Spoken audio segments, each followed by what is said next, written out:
Hi guys, my name is Lola. Welcome back to another video on my YouTube channel. Today we're going to be talking about my surgery and my recovery. In the last one I mentioned I was going to do a surgery and recovery video. So let's dive into it.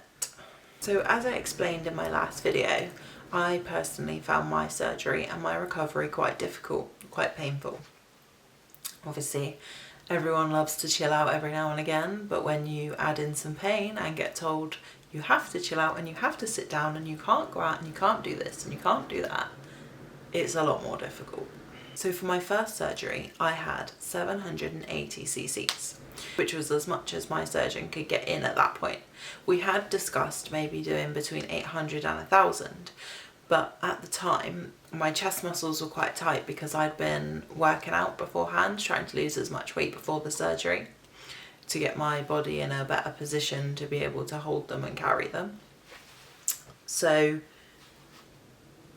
when I woke up to 780, I genuinely thought, oh my goodness, is that it? I was expecting them to be bigger. Now, the average size of an implant in the UK is less than half of that. So when I say my skin and my boobs were stretched, I mean they were stretched. Equally, add that to the fact that I'd never had surgery before, not for any reason. This was my first surgery, period, you know. I had no idea what to expect from the surgery, from the recovery. A lot of people said I'd wake up from the anaesthetic feeling refreshed. I did not feel refreshed. I felt groggy, I felt sick, I felt hot, I felt cold. It was really bizarre. It almost felt like a hangover, but with immense amounts of pain. It felt like there was an elephant sat on my chest, where obviously the skin was stretched so much as far as it could stretch, and there was so much tightness because it was swollen and, you know, there was trauma, it was sore. So for the most of the day, I drifted in and out of sleep. I was up, I was asleep again, I was up, I was asleep again. So when the nurses came to check on me, everything was fine, everything was normal. I was just really sore. So for my first surgery, I was in and out in the same day. Now, when obviously I'd woken up, I was feeling really dizzy and groggy and sore. So when I tried to stand up in the evening and get out of the bed, it almost felt like a rush to my head. So I felt really dizzy, like I was going to faint. And obviously I hadn't eaten anything all day because you're nil by mouth before surgery.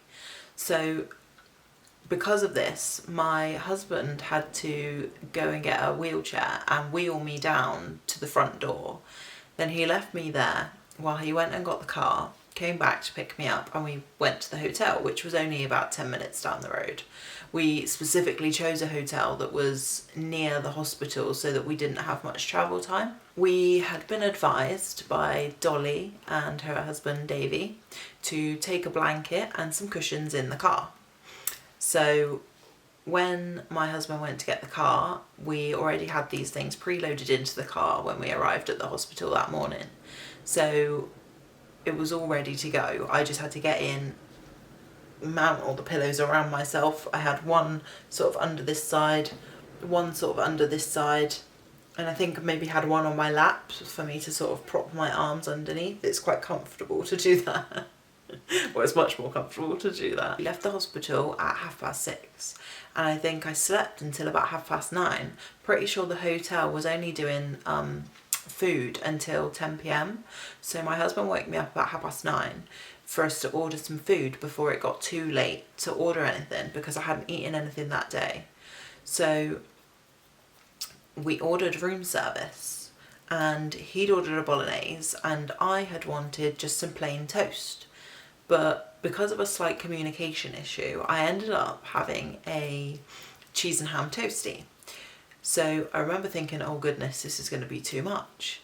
Like, as much as I was hungry, I also was not hungry. I didn't really want to eat very much because I just felt so groggy and ill and dizzy. So I don't know if you guys have ever had a migraine and you just don't want to eat anything. It almost feels a bit like that, where you're just groggy and dizzy and You just don't feel very nice, to be honest. So the anti-inflammatory you have to take with food. Well, the only thing obviously that I'd ordered was this cheese and ham toasty, so I thought, well, I'll have to try it. So I think I maybe had about half of so it was like a normal slice of bread, obviously cut into triangles. I think I had like cut diagonally into triangles, and I think I maybe had like half of one of the triangles, so I'd maybe had a quarter of the sandwich, and I was sick because I'm presuming it was down to the cheese. So I then felt even worse and was in even more pain because obviously I'd just been sick. So I went back to bed. I then slept until about 3 o'clock in the morning when I woke up in really bad pain. Now, if you've had boob surgery, you'll know that basically from here to your groin is basically in pain. So you can't use your tummy muscles to sit up. So my husband had to put his arm behind my back and pull me up to help me sit up, because I genuinely couldn't sit up on my own. Now, as much as I'd taken my pillows, my cushions, and I'd propped myself up to go to sleep, I'd slid down in my sleep. So he had to help me sit back up in order to, have a drink and take some tablets for my pain.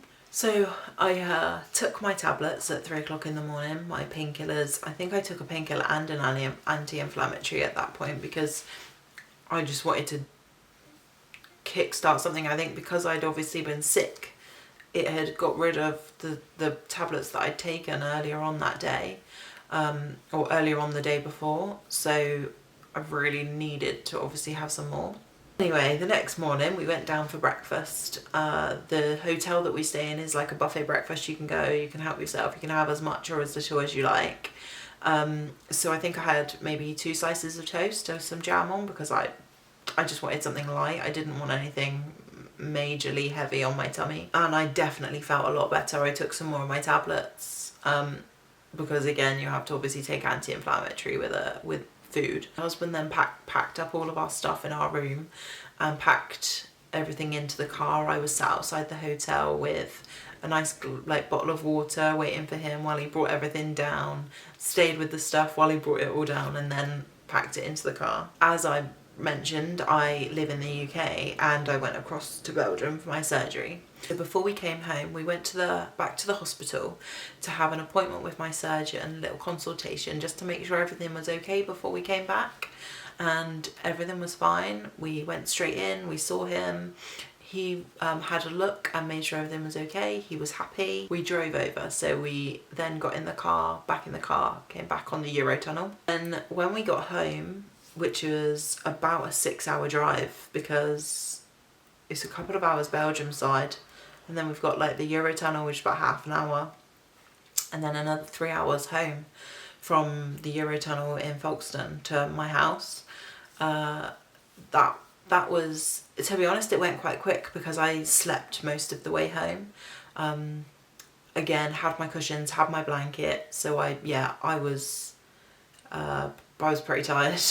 And what the painkiller tablet was was one of the stronger codeines. You have to have them prescribed. It's like a 30 milligram. And I don't know if anyone's ever taken one, but when you take it, you just want to go to sleep. So that's basically what I did. I took my tablet and then slept most of the way home. When I got home, I then went straight to bed. I was so tired that I just wanted to go to bed and sleep in my own bed. As much as hotel beds can be comfy sometimes, it's nothing compared to your own bed. And that was another big mistake because I then slid down in bed and ended up having the same issue of having to get my husband to help me sit up with sliding his arm down my back and pulling me up into an upright position. I then decided at that point that this was far too painful. I was nearly in tears with the pain because I just wasn't expecting it to be this bad. I maybe didn't take a tablet before I went to bed, I can't remember. Then decided that sleeping on the sofa would probably be a better idea. You can prop yourself up better, you're not going to slip and slide all over the place. So we took my cushions downstairs and up on the sofa. I think I slept on the sofa for about 6 weeks while I was obviously healing and relaxing. Lucky after my first surgery that my husband had a whole week off of work to help me when we got back. He was helping me sit, helping me stand, feeding me, making me sandwiches for lunch, warming up dinner in the evening, making me breakfast. I think I had like toast for breakfast, sandwich for lunch, and like something for the evening meal. I wasn't really overly hungry. I had a lot of fruit because fruit's quite light and easy to eat. So 3 days after my surgery, I felt a little bit better, and I thought, really need a shower. Well, this was another big mistake. So after my surgery, I was put in a band, and it sort of went from like up here to like by my belly button, and it's basically a compression band to help hold it in place. Like, I didn't have to wear a bra like some girls are told to take a bra, like a post-surgery bra, to their surgery, and the surgeon will put you in it like after your surgery. I didn't have that with mine. I literally just had a band. There's a couple of pictures of me in the band if you guys wanted to see what it looks like.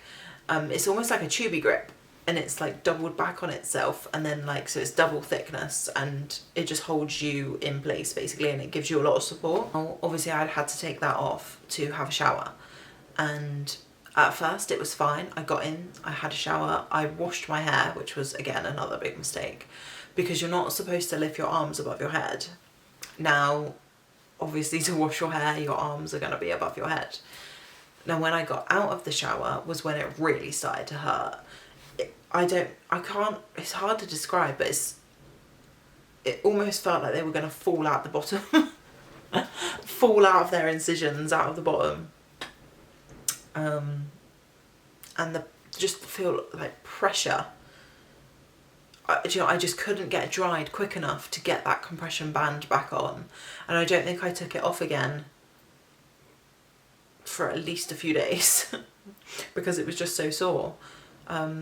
I literally had to take a tablet and lie back down. I think I couldn't really get up and do much. And that brings us on to problem number 1. So in July, which was 2 months after my surgery, I had a hen do in Cardiff. Now that meant going on the train and getting off the train the other side and enjoying a lovely night out with the bride-to-be. So when we came home from the weekend in Cardiff, my right boob was warm and had like a red mark almost down here.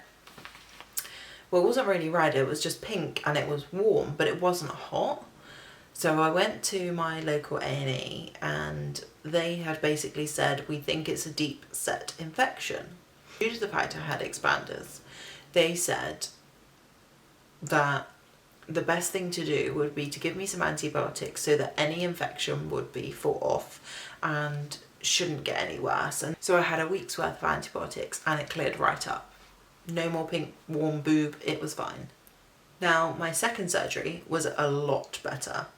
I woke up feeling nowhere near as groggy as I felt the first time. I actually wanted to sit up, I wanted to drink, I wanted to eat, I was hungry, I was thirsty. It was great. After the first one, I nearly didn't have the second one because I just felt so rough and so bad. But the second one, I'm so glad I did it because it was just so much better, so much easier to get over. Nowhere near as bad as I felt the first time. I had another consultation with my surgeon, and he had basically said that he thought that maybe I was sick due to not eating or drinking for a very long time. He said I could have been extremely dehydrated, and so when I then ate cheese and had something quite heavy for your body to try and digest, it almost didn't know what to do. So it was like, no, we can't cope with this, it's coming back up. Apologies for my description. So for my second surgery, he got me in as first patient of the day. This meant that I didn't have to wait around, I didn't have to then obviously be extremely dehydrated. So I had a quicker recovery time afterwards. When I woke up, obviously I still had some pain. It still felt like a pressure I had had another 860 cc's added, which took me up to 1,640 cc's in total. So when I woke up the second time, my first words were not, is that it? It was, oh my goodness, they are huge. There are a couple of pictures of me when I woke up in the hospital, actually, on my Instagram. So again, I'll link that down below so you guys can see if you want to have a look. Now this time, obviously, I knew more what to expect. So this second surgery was in January. So as much as it was chilly outside, the hospital obviously had heating on. Now I started to get quite warm at one point, and I'd taken the blankets off me. I'd tried to, you know, cool down myself, but I ended up pressing the buzzer button and calling the nurse in, and she opened the window and gave me a cold compress for my head, cooled me right down. So I didn't then obviously get sick again, which I was so thankful for. That was not fun the first time. Later on in the evening, so I think I got out of surgery by 1ish. I was back in my room by 1ish. I think it was about 4:30. The surgeon came to check on me, and he'd told me that obviously how much he'd managed to put in and how pleased he was that the surgery had gone okay. Again, for my second surgery, I was in and out the same day, and this time in the evening when we headed to the hotel, I was much more prepared with what to eat. So I had actually taken like the Jacob's crackers with me, and some butter, some grapes, some melon, and I think some little like cake bars, just stuff that was like light to eat. So we were lucky with the hotel that we booked, because they actually had fridges in our rooms inside our wardrobe. It meant that we could take food that had to stay cool and still be able to keep it fresh. I managed to sleep a lot better this time. Didn't wake up in the middle of the night wanting more painkillers. I actually managed to sleep through, which was great. Packed up the suitcase the next morning before we went down. I actually helped with the packing this time. I know. I didn't carry anything down, I don't think, apart from maybe my handbag. But we went down for breakfast and my husband brought everything down again. I waited outside, with the stuff while he brought it down, and then we packed it all in the car. Well, I didn't pack it in the car, but he packed it in the car. Again, we had another consultation with the surgeon before we left. I had the same surgeon. He made sure everything was okay, was happy with how everything looked, how everything felt. Obviously was glad I wasn't ill again. And obviously we set off for our drive home. I still had all my cushions and my blanket in the car ready to go. Again, the second time I was much more prepared with how to be comfortable with sleeping on the sofa. So that was all ready to go when I got home. We'd set that up before we left. Propped up, obviously got cushions to prop me up so I could sleep almost semi-upright. It's just much more comfortable to sleep like that. I had cushions underneath my arms to prop them up, to give me a bit more support, basically. After a few weeks, I had all healed up. My incisions were healed, and then disaster struck again. This time I had a tiny little spot right next to my incision. Now this little spot decided it was going to pop open, it then became an infected spot. And this meant that it had opened a tiny little bit of my incision. So immediately I phoned my surgeon, I sent him pictures of what had happened, and he suggested I go straight to A&E. Now I went straight to A&E, and A&E basically told me I needed to get a doctor's appointment. So I phoned for an emergency doctor's appointment. This was like 5:30 in the evening. I was so lucky to get in that same day. My mum is actually a nurse, so she came with me to the doctor's appointment because I was really worried that I was going to have my implants out. There was no pain with this infection. There was no... It wasn't sore. You wouldn't have even known it was there unless you had seen it. Now, the doctor had checked it out. Everything was fine. He was happy that I basically put on a dressing, and I think I had like some Inadine strips that I put on a little bit, put a dressing over the top to keep it waterproof so that I could have a shower still and keep it safe. And I had to change my dressing every couple of days. for about 2 weeks while it healed up, and had to go back to sitting down, not doing a lot during the day. Because before this I was completely healed and I was up doing things. I had taken my band off during the day. I'd been wearing sports bras instead, which is much more comfortable. The compression bar compresses your lungs. It does make it a little bit more difficult to breathe. So being able to wear sports bras was just so much more comfortable. But unfortunately, this was one of those things. It just needed to be dealt with. To put the compression band back on during the day, I had to wear a sports bra to bed. Just so it had constant support for my boob so that it didn't tear more of the incision open just because of the weight of the implant. You know, it felt like absolutely years before I was finally healed up again. But again, like I said, it was only about 2 weeks. 2 weeks, maybe 3. And before we know it, I'm back to Belgium in April for my first fill. So although I had 2 infections, an infection with each surgery, which was nothing to do with my surgeon because it was weeks after the surgery, and the incisions were healed. There was no drama until then. So, you know, it's just one of those things. When it comes to surgery, you have to listen to your own body, and if your body's telling you you need to sit down, then you need to sit down. You need to allow it to heal. It's worth it in the end to give your body the time it needs to heal, and then you can enjoy your new implants. Sometimes if I stand too much, or if I do too much during the day, if I overexert myself, I will get pain near my incision. It hasn't caused me any more issues. I haven't had any more infections, because I allow my body the time that it needs to heal. I don't do too much. I try not to overexert my body. I enjoy having my implants. I don't want to ruin them. It's also good to be prepared for surgery. It's good to know what to expect, although I had no idea the first time. The second time I did. And I had watched countless YouTube videos from other ladies who'd had surgery. They give you all the tips and tricks in their videos. There's some out there that will do the entire journey of waking up in the morning, going to the hospital, footage of all the steps of them having their surgery. They do a pre-surgery video, they do like a post-surgery video. Some of them are really funny because obviously they're on anaesthetic afterwards and they're a bit woozy and saying silly things. I was quite lucky that I didn't really get that after my surgery.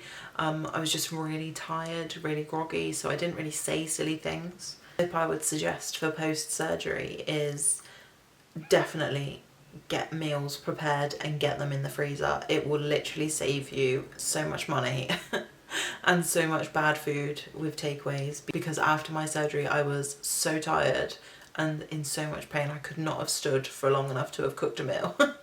It literally made all the difference. You can get veg packs that you can chuck in the microwave, and you've got vegetables ready to eat in the 3 minutes I think it took. We had cottage pies, we had curries, we had soups, we had pastas, you name it, we had it in the freezer ready to go, so that we had a variety of fresh meals that were, you know, pre-cooked before I had my surgery, because I knew that I wasn't going to be able to do these things after.